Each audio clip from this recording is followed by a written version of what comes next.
Roh Kudus memberikan tema bagi kita semua, bagi kita bersama, Bapak Ibu Saudara, untuk membahas satu tema tentang kembali ke surga.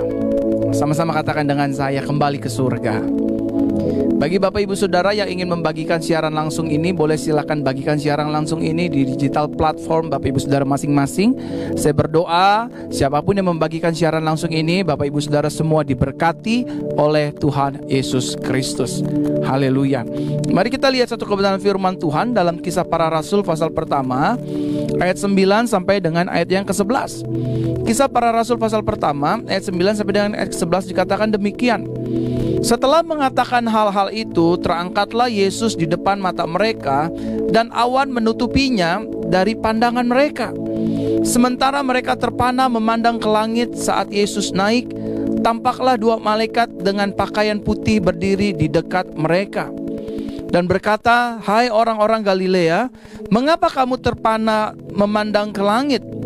Yesus ini yang terangkat ke surga di hadapanmu, Yesus yang akan datang kembali dengan cara seperti yang kamu lihat saat Yesus naik ke surga." Amin untuk firman Tuhan. Saudaraku terkasih dalam Tuhan, jika kita berbicara tentang pribadi Yesus, maka ada 7 hal yang tidak bisa dipisahkan dari dirinya. Jika saudara dan saya, jika kita semua yang menyaksikan siaran langsung ini ingin berbicara tentang pribadi Yesus, personal Yesus, dan semua tentang Yesus, maka Yesus tidak bisa dipisahkan dari 7 hal ini. Nah, apa ke-7 hal tersebut? Ini yang saya ingin sampaikan bagi Bapak Ibu Saudara. Yang pertama, Yesus tidak bisa dipisahkan tentang nubuatan kedatangannya sebagai Mesias. Nabi-nabi pada zaman dulu menubuatkan bahwa akan hadir seorang Mesias untuk menyelamatkan umat manusia dari dosa dan pelanggarannya. Ini yang pertama. Yang kedua, saudaraku terkasih dalam Tuhan, jika kita bicara tentang Yesus, maka kita tidak bisa memisahkan Yesus dari yang namanya penggenapan kelahiran Yesus ke dunia sebagai manusia. Jadi Yesus dinubuatkan akan datang, dan Yesus menggenapi nubuatan tersebut, dan dia datang sebagai bayi, sebagai manusia. Saya sudah menjelaskan di ibadah-ibadah sebelumnya kenapa Yesus harus menjadi manusia, kenapa Yesus harus menjadi anak manusia. Saudara bisa menyaksikan di channel YouTube saya, Pastor Verona Official. Di sana saya menjelaskan banyak tentang hal mengapa Tuhan harus menjadi manusia, kenapa Yesus harus menjadi manusia, dan lain sebagainya. Penjelasannya ada di seri khotbah tentang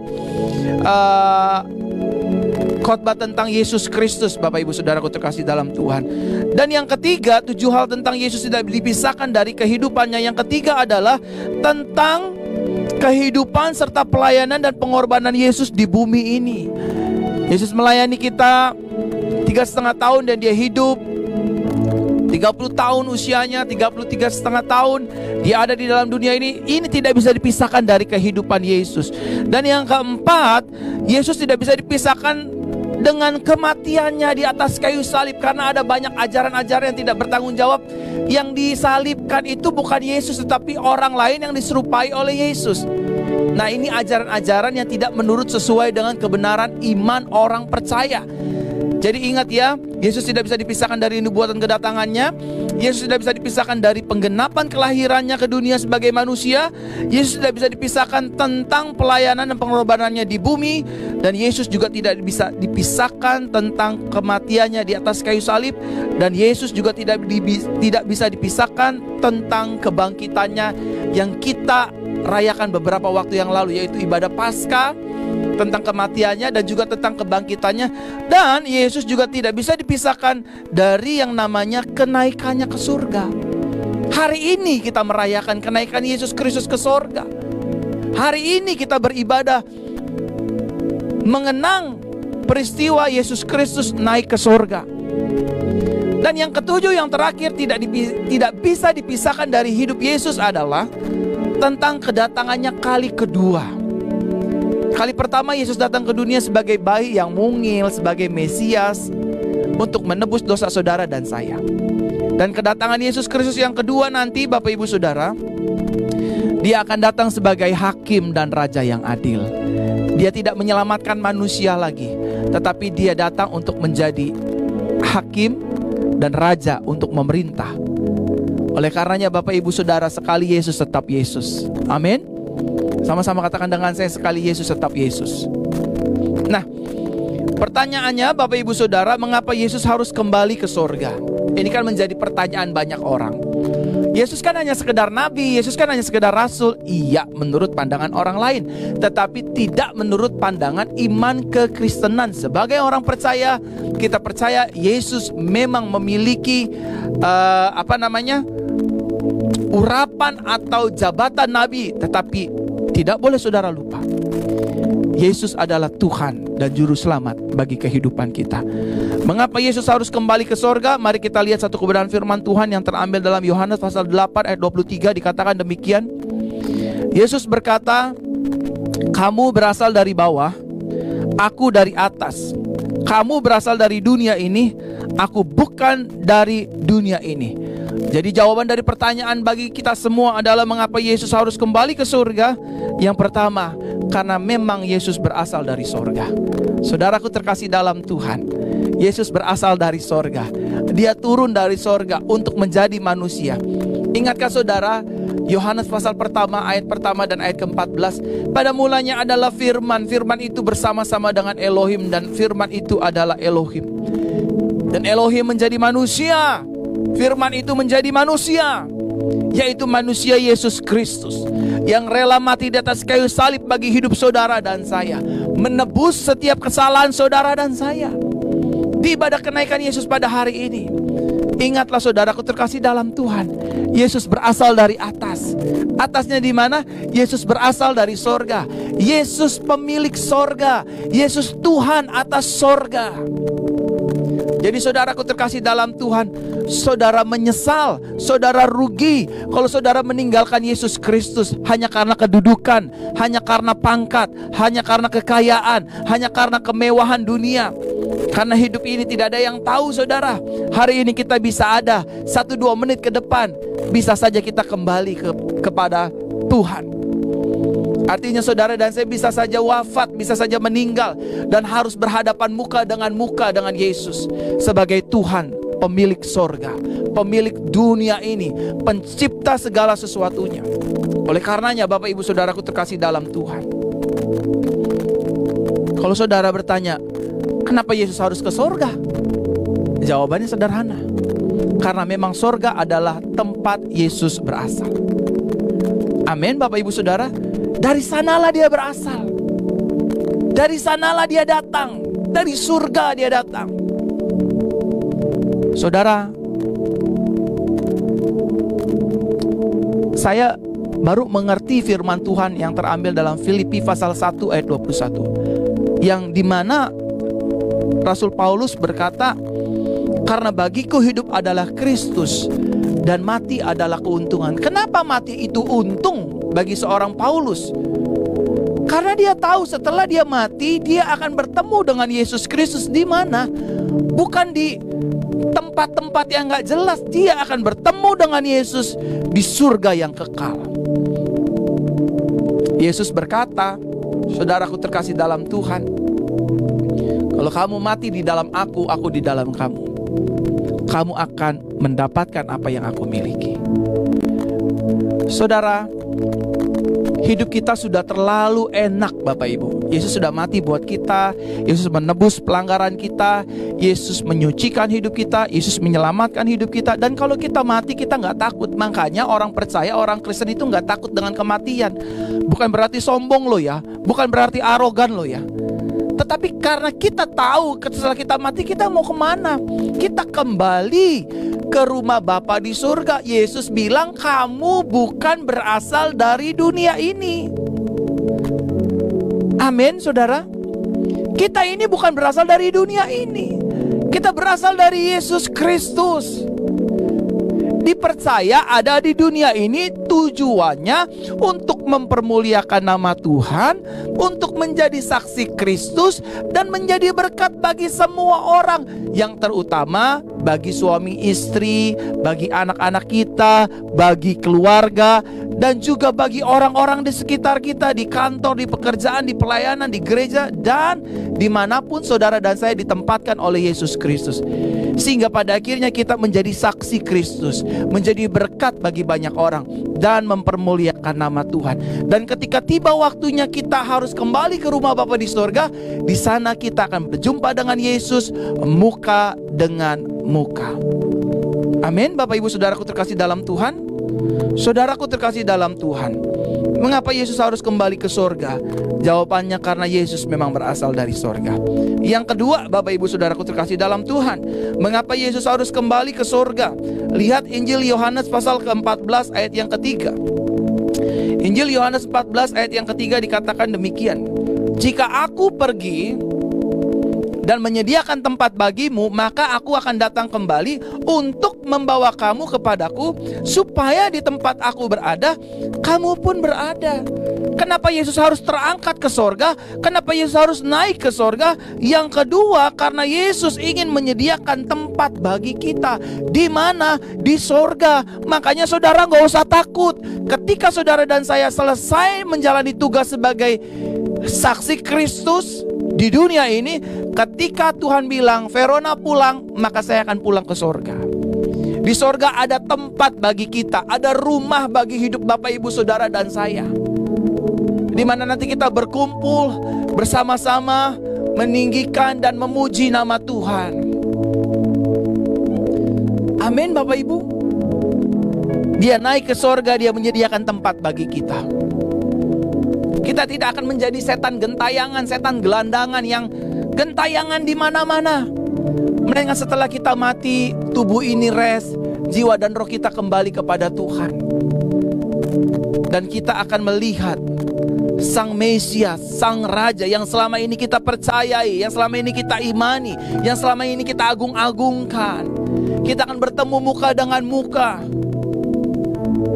Dan sama seperti pujian tadi waktu kita awal-awal memulai, yang dimana Pastor Michelle mengajak setiap kita untuk memuji menyembah Tuhan.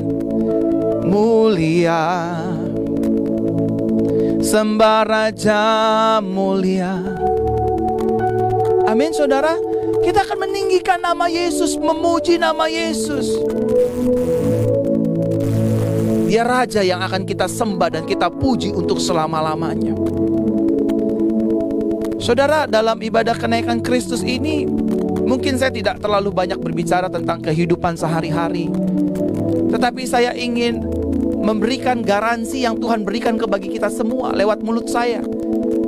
Bahwa yang pertama, kenapa Yesus harus naik ke surga? Karena memang Yesus berasal dari surga. Yang kedua, kenapa Yesus harus naik ke surga? Karena memang Dia menyediakan tempat bagi saudara dan saya. Jadi saudara gak usah takut mati. Setiap dari kita pasti mati.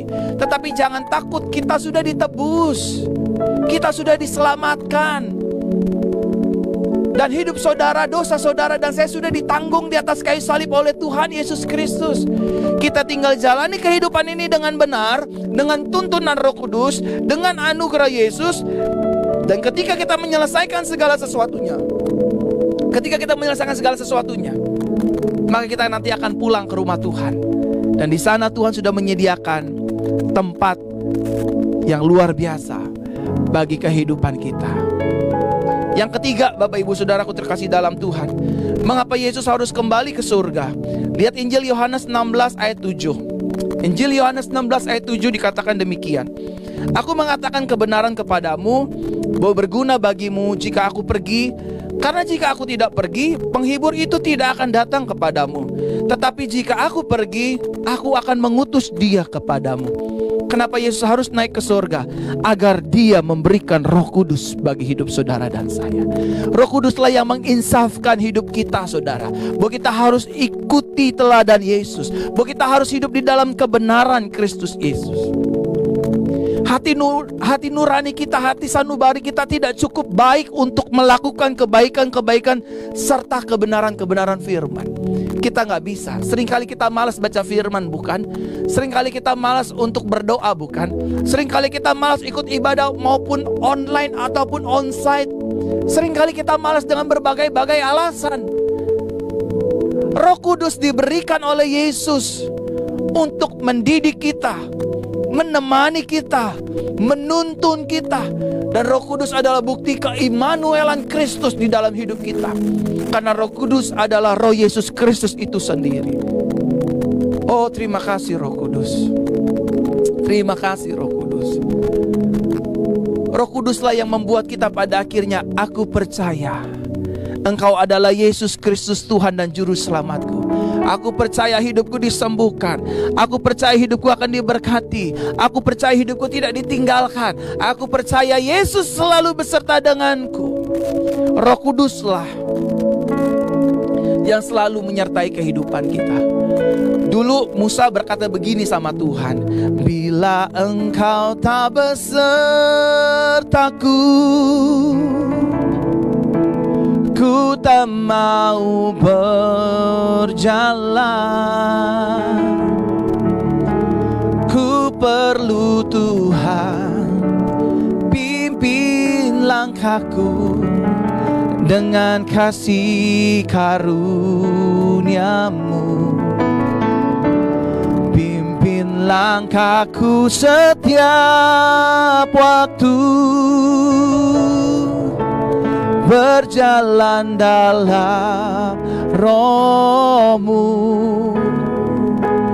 Nyatakan Tuhan kemuliaan-Mu, dan berjalanlah denganku. Pada saat itu memang Roh Kudus hanya diberikan hanya orang-orang yang dipilih oleh Tuhan. Dan sifat Roh Kudus adalah temporary. Dia nggak meninggal tetap untuk selama-lamanya. Ketika Yesus mati di atas kayu salib, bangkit dan naik ke surga, Yesus memberikan Roh-Nya untuk tinggal selama-lamanya di dalam kehidupan orang percaya, saudara dan saya. Oleh karenanya firman berkata, tubuh kita adalah bait Roh Elohim, bait Roh Kudus, di mana Roh Kudus berdiam di dalam kehidupan kita. Dan Kristus yang mati di atas kayu salib sudah tinggal di dalam hidup kita, yang biasa kita kenal Christ in us. Yesus di dalam hidup kami, Yesus di dalam hidup saya. Makanya buat setiap saudara yang sedang sakit, saudara yang sedang bergumul, saudara yang di persimpangan keputusan, saudara tinggal taruh tangan kanan di dada, bilang begini, Roh Kudus, Engkau yang ada di dalamku, Engkau yang menjadikan tubuhku bait-Mu. Ajari aku Tuhan untuk mengambil keputusan yang benar, keputusan yang tepat. Waktu zaman Musa bingung, sampai Tuhan harus menuntun Musa dan umat Israel dengan tiang awan dan tiang api. Tetapi saat ini, di zaman anugerah ini, Yesus di dalammu dan di dalamku, dan tubuhmu dan tubuhku adalah bait-Nya, bait Roh Kudus, di mana Roh Kudus berdiam. Makanya firman berkata, hidupmu dan hidupku bukan milik kita lagi, tetapi milik Kristus Yesus. Saudaraku terkasih dalam Tuhan, di kesempatan yang berbahagia ini, Bapak Ibu Saudara, kiranya firman Tuhan yang singkat ini menjadi berkat bagi kehidupan saudara dan saya. Biarlah firman ini menjadi berkat bagi Bapak Ibu Saudara. Tuhan Yesus memberkati. Amin untuk kebenaran firman Tuhan.